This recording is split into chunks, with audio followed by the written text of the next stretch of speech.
మీ అందం ఏంటి మీ ఛీ! నడక ఛీ! Wow nice. ఛీ!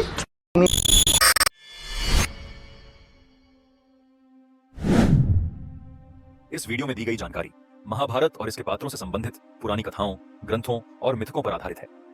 हम किसी भी ऐतिहासिक तथ्य या शास्त्रों के बारे में कोई दावा नहीं करते हैं और इस वीडियो का उद्देश्य केवल शैक्षिक और मनोरंजन उद्देश्यों के लिए है। सभी विचार और विवरण व्यक्तिपरक हैं और किसी भी व्यक्ति या समुदाय की भावनाओं को ठेस पहुंचाने का उद्देश्य नहीं रखते हैं। कृपया वीडियो देखने से पहले इस बात को समझें।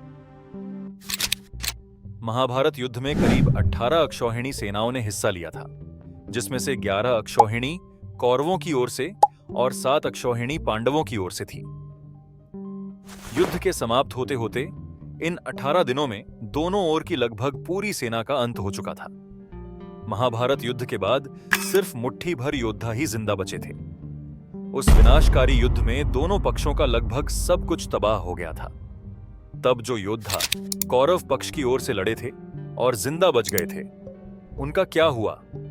इस वीडियो में हम उनके बारे में जानेंगे कि ऐसे कौन कौन से योद्धा थे और महाभारत युद्ध के बाद वे कहां गए।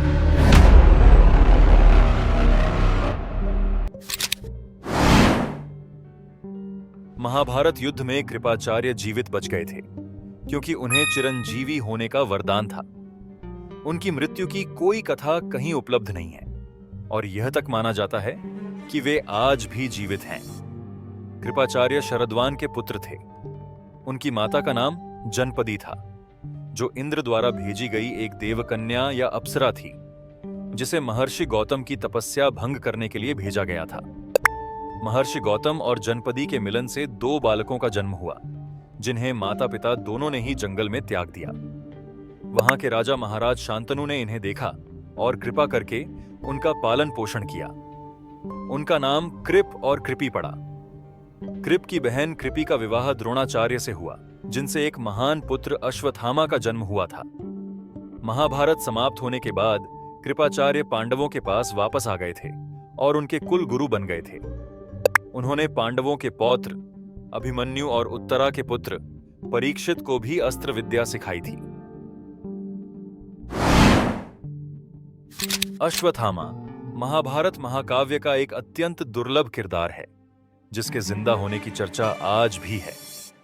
गुरु द्रोणाचार्य और उनकी पत्नी कृपी ने ऋषिकेश के समीप तमसा नदी के तट पर एक दिव्य गुफा में तपस्या की थी, जिसमें तपेश्वर नामक शिवलिंग था।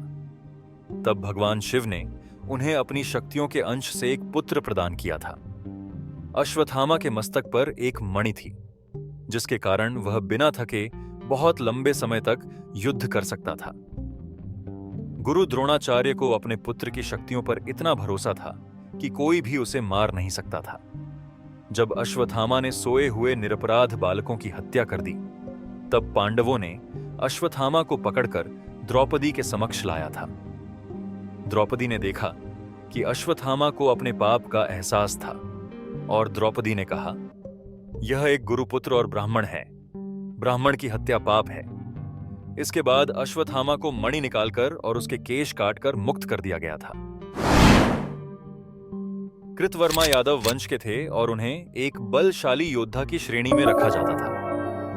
महाभारत युद्ध में कृतवर्मा अपनी 8 अक्षौहिणी सेना के साथ दुर्योधन के पक्ष में युद्ध करने आए थे।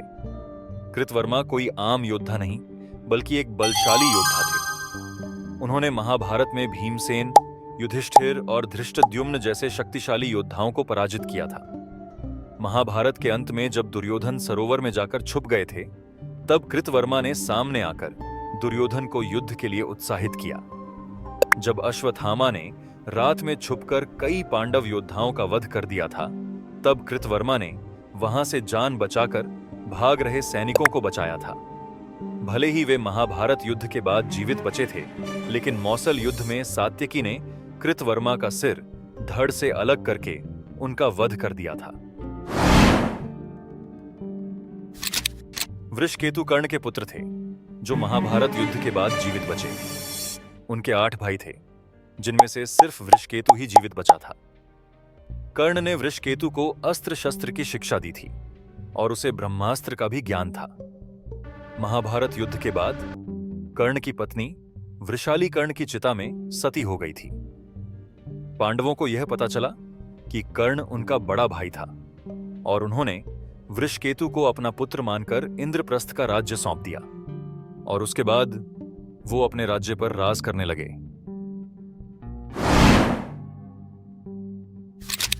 शकुनी के 3 पुत्र थे, उलूक, वृकासुर और वृप्रचित्ति।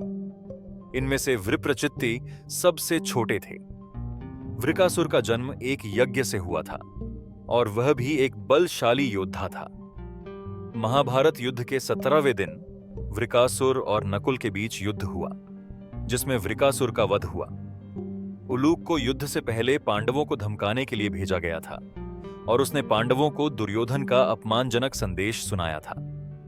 अर्जुन उसे मारने को तैयार थे, लेकिन कृष्ण ने उसे संदेशवाहक मानते हुए रोक लिया। युद्ध के 18वें दिन उसका वध सहदेव ने किया था।